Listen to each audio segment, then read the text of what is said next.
আসসালামু আলাইকুম। আপনারা সবাই কেমন আছেন? আশা করি ভালো আছেন। আমরা আলহামদুলিল্লাহ ভালো আছি। এখন বিকেল 4টা বাজে।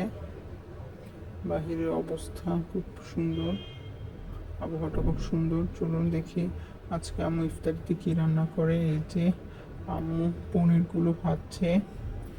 আম্মু বাটার পনির বানাবে ইফতারিতে এবং পরোটা। এই যে পনিরগুলো সুন্দর করে ভেজে নেওয়া হচ্ছে প্রথমে, তারপরে একটা আলু সাথে ভেজে নিচ্ছে, তারপরে দিয়ে দিচ্ছে একটু তেল। অন্য চুলায় বুট বাগার দেওয়া হচ্ছে, যা তেলের মধ্যে পেঁয়াজ, আদা, রসুন বাটা এবং সাথে টক দই, বাদাম এবং টমেটোর পেস্ট দিয়ে দেওয়া হলো। টক দই আর বাদাম একসাথে ব্লেন্ড করা হয়েছিল, আর একটা টমেটো ব্লেন্ড করা হয়েছিল, তো সেগুলো দিয়ে দেওয়া হলো। এই যে দিয়ে ভালোভাবে একটু কষিয়ে তারপর একটু হলুদের গুঁড়ো এবং মরিচের গুঁড়ো দিয়ে দিতে হবে, পরিমাণ মতো লবণও দিয়ে দিতে হবে। তারপর একটু পানি দিয়ে ভালো মতো কষিয়ে পনিরগুলো, ভেজে রাখা পনির এবং আলু দিয়ে 10 মিনিট রান্না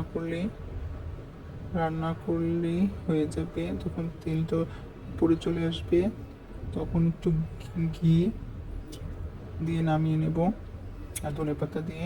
এই যেদিকে চুলায় বুট বাগার দেওয়া হচ্ছে, মানে বুট ভুনা করা হচ্ছে ইফতারের জন্য। এই যে আমি আজকে দই চিড়া বানাবো, এর জন্য আগে দই চিড়াটা ভিজিয়ে নিয়েছিলাম। তারপরে দই, চিনি আর একটু গুঁড়া দুধ দিয়ে তারপরে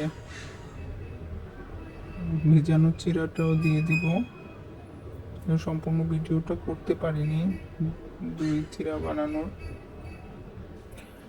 এই যে আমি আগে সবগুলো মিশিয়ে নিচ্ছি, একটু লিকের দুধও দিয়েছিলাম।